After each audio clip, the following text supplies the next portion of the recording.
Hello students, कैसे हैं आप लोग। कुछ और ऐसे फिक्स प्रेपोजिशंस लेके चलते हैं जो एग्ज़ाम में खूब आते हैं, और ये फ़िलहाल के लिए तो लास्ट है कि हाँ इसमें से बाहर नहीं जाएगा, पीजीटी टीजीटी वालों के लिए स्पेशली जो भी एग्ज़ाम आने वाला है। तो बिना देर के गाइस स्टार्ट करते हैं। ये तो पहले भी मैं बता चुका हूँ, confusing pair of phrasal verbs में ग्रेटफुल, एक तो इसकी स्पेलिंग पता होनी चाहिए, है ना, ये नहीं होती, सही है।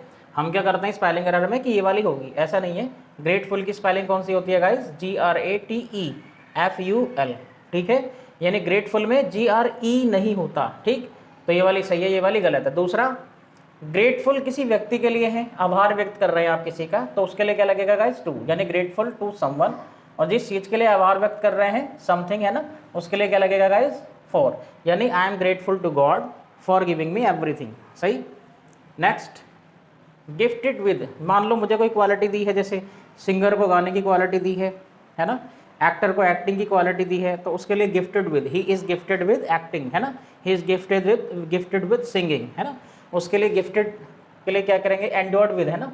इस समय जो यूज है इसका ये है एंड्योर्ड विद, एंड्योर्ड विद, सही है, सज्जित होना गुणों से, ठीक। Gifted with. Next, greedy of या ग्रीडी फॉर, लालची होना किसी चीज़ का, इसके लिए दोनों सही हैं। ग्रीडी ऑफ भी सही है और ग्रीडी फॉर भी सही है। नेक्स्ट, गार्ड अगेंस्ट, देखिए गाइस, गार्ड अगेंस्ट, गार्ड का मतलब क्या है? सुरक्षा प्रदान करना। अगेंस्ट का मतलब किसी के खिलाफ, तो किसी के खिलाफ ही तो सुरक्षा प्रोवाइड होती है, इसलिए गार्ड के साथ हमेशा क्या आएगा गाइस? अगेंस्ट, सही है। किसी भी चीज़ के लिए सुरक्षा प्रदान करनी है तो अगेंस्ट आएगा। नेक्स्ट, गिल्टी ऑफ, तो आपने एक चीज़ ध्यान दी होगी गाइस, जितने भी ये अपराध से रिलेटेड है ना, सबके साथ ऑफ आ रहा है। देखिए, convict of, acquit of, accuse of, और यहाँ पे क्या? गिल्टी ऑफ, सही है। तो अपराध से रिलेटेड ज़्यादातर में क्या है? ऑफ। गिल्टी ऑफ, अपराधी होना किसी चीज़ का। आयर टू, आयर टू मतलब उत्तराधिकारी होना, है ना, इसके साथ तो फिक्स ही और कुछ आता भी नहीं है। Heir to the throne. Next, hostile to, तो होस्टाइल के साथ भी फिक्स है टू। नेक्स्ट, इग्नोरेंट ऑफ, किसी चीज़ का अनदेखी करना, तो you are ignorant, you may be ignorant of something, आप किसी चीज़ की अनदेखी कर सकते हैं, है ना, कर रहे होते हैं। नेक्स्ट, इल विद या फिर इल ऑफ, फीवर वगैरह, सही है, he is ill with fever, दोनों सही हैं। नेक्स्ट, इंडेप्टेड टू, है ना, तो इंडेप्टेड टू का मतलब सिंपल ही है, ऋणी होना किसी चीज़ का, कहते हैं भैया मैं तो तुम्हारा ऋणी रहूँगा हमेशा, तुमने एंड मौके पे मेरी मदद कर दी, इस तरह से। तो ये भी वही है, ग्रेटफुल, आभार व्यक्त करना। जिस व्यक्ति के लिए करेंगे उसके लिए क्या आएगा? टू। जिस चीज़ के लिए करेंगे उसके लिए क्या आएगा? फॉर, यानी इन I am indebted to you for my help, ठीक है। नेक्स्ट, ये डिग्री में भी इंपॉर्टेंट है, यहाँ पे भी इंपॉर्टेंट है, फिलहाल मैं इसी की बात करूँगा, प्रेपोजिशन की एक्स्ट्रा बात नहीं करूँगा। Inferior, superior, junior, senior, prior भी है, उसके सभी के साथ फिक्स प्रेपोजिशन क्या है? टू। कंजंक्शन देन नहीं लगता, कंजंक्शन देन यहाँ पे नहीं लगता है गाइस, क्या लगता है? प्रेपोजिशन टू, ठीक है। नेक्स्ट, इन्फेस्टेड विद, बहुत इंपॉर्टेंट है ये, जैसे खेत वगैरह में टिड्डी है ना, खेत वगैरह में छोटे मोटे जानवर, मतलब पेस्ट से जो भरा होता है, टिड्डियों से, चींटियों से, जुओं से, चूहों से, है ना, इसके लिए यूज़ करते हैं इन्फेस्टेड विद, भरा होना। क्या है ये? भरा होना। तो जिस चीज़ से, जिस जानवर से भरा होगा वो, उसको जोड़ने के लिए क्या लगाएंगे गाइस? विद, सही है। नेक्स्ट, इंटीमेटेड विद, इंटीमेट का मतलब होता है गाइस जानकारी देना, तो इंटीमेटेड विद जानकार होना, तो इसके साथ क्या लगेगा? समवन की वजह से क्या लगेगा guys? With. He was intimated with me, उसे मेरी जानकारी थी या मैं जानकार था उसके लिए ना। Next, introduce someone to someone, सही है। मैं अगर इंट्रोडक्शन दूंगा अपने किसी को, तो उसके लिए मैं क्या लगाऊंगा?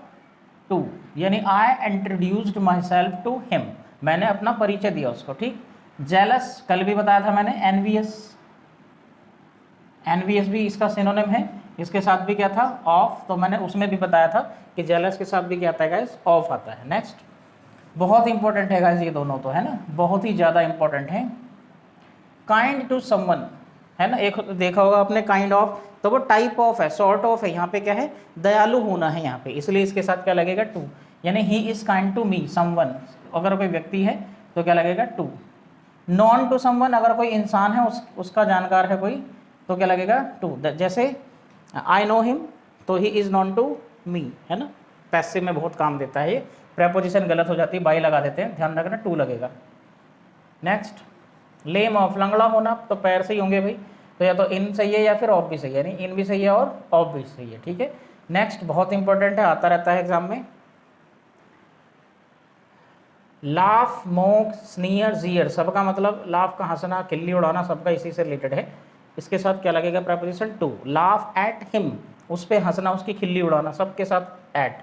नेक्स्ट बहुत ही सिंपल है, लॉयल टू पहले भी आ चुका है, वफादार होना, है ना। नेक्स्ट ये समझने वाली बात है गाइज, मैरी जब एक्टिव सेंटेंस में यूज होगा, यानी बी प्लस मैरिड नहीं होगा तो इसके साथ कोई प्रेपोजिशन नहीं लगेगा, यानी आई एम मैरिड हर या शी मैरिड मी, ये सही है, she is going to marry him, ये भी सही है, विद वगैरह कुछ नहीं लगेगा। लेकिन जैसे ही पैसिव आएगा, एक गलत फहमी होती है कि विद लगेगा, विद नहीं लगता, पैसिव में भी अगर सेंटेंस पैसिव है तो क्या लगेगा, टू लगेगा। जैसे she was married to him, she was married to Narendra, सही है, ध्यान रखना। एक्टिव में जो she is going to marry with Narendra, to Narendra, सब गलत है। I am going to marry him, I am going to marry Sunita, कुछ भी, ठीक है। तो ये पैसिव में यूज होगा तो फिक्स प्रेपोजिशन क्या लगेगा, टू, एक्टिव में है तो कुछ नहीं लगेगा, ठीक, विद भी नहीं लगेगा इस समय, पैसिव में विद तो बिल्कुल नहीं लगेगा, ध्यान रखना। नेक्स्ट कि तेरे मेल का ना यार, तेरी बन ना पाएगी उससे, जैसे रिश्ते वगैरह देखने जाते हैं तो he is no match for you, तेरी बन ना पाएगी यार, तेरे मैच का नहीं है ना, तब उस केस में क्या यूज़ करेंगे, समवन मैच के साथ फॉर। नेक्स्ट माइंडफुल ऑफ, सतर्क रहना, है ना, तो इसके साथ बिवेयर ऑफ, अवेयर ऑफ वाला ये तो माइंडफुल सिनोनिम है उसका, क्या लगेगा, ऑफ। मौन फॉर, शोक व्यक्त कर रहे व्यक्ति के लिए शोक व्यक्त कर रहे हैं तो क्या लगेगा, फॉर। कुल मिला के मौन के साथ फॉर ही लगाना है।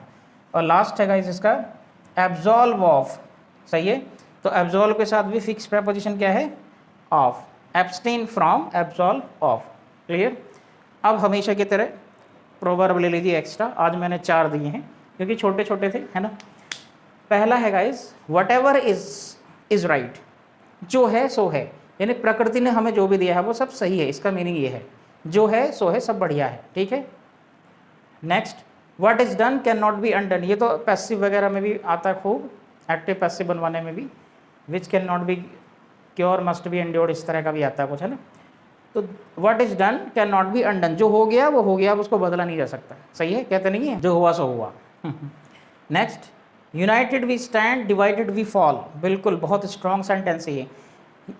इसका जो सही अर्थ है ना, एक सेंटेंस के रूप में जो अर्थ होता है, जैसे प्रभव का जैसे होता है, वो अर्थ है एकता में शक्ति होती है, सही है, एकता में शक्ति होती है। लेकिन कुछ समझने वाला क्या है गाइस, यूनाइटेड वी स्टैंड, जब तक हम एक रहेंगे तब तक तो हम डटे रहेंगे, यानी हम पावरफुल रहेंगे। डिवाइडेड वी फॉल, जैसे ही हम आपस में बट गए तो हमारी शक्ति क्या हो गई, कमज़ोर हो गई, हमें कोई भी शासन कर लेगा इजीली, कोई उल्लू बना देगा, मार लेगा, काट लेगा ना। लास्ट इसका two heads are better than one, Ravan की बात नहीं चल रही कि 10 हेड्स कह दो, है ना, 2 हेड्स आर बेटर देन 1, कि 2 सर जो हैं एक से बेहतर है, इसका मतलब सर नहीं है, 2 दिमाग है ना। 2 हेड्स मतलब जो 2 लोग मिलके सोचेंगे, 2 लोग मिलके कोई काम करेंगे या 2 लोग मिलके कोई तर्क देंगे तो वो अकेले व्यक्ति से हमेशा बेहतर ही होगा, सही है, यानी 1 से भले 2, इसको आप ये समझ सकते हैं, 1 से भले 2, ठीक है। तो उम्मीद है गाइस आपको क्लियर हो गया होगा। और अब नेक्स्ट टॉपिक कौन सा लेते हैं देखते हैं, एग्जाम ओरिएंटेड ही होगा वो भी, और उम्मीद है सारी चीज़ें आपको बढ़िया समझ में आई होंगी, इससे बाहर तो नहीं जाने वाला है। फिर भी कोई डाउट हो तो कमेंट कर दिया करें, और चैनल पे नए हैं तो सब्सक्राइब करना बिल्कुल ना भूलें, लाइक किया करें वीडियो को, शेयर किया करें। मिलते हैं नेक्स्ट वीडियो में, बाय बाय, टेक केयर।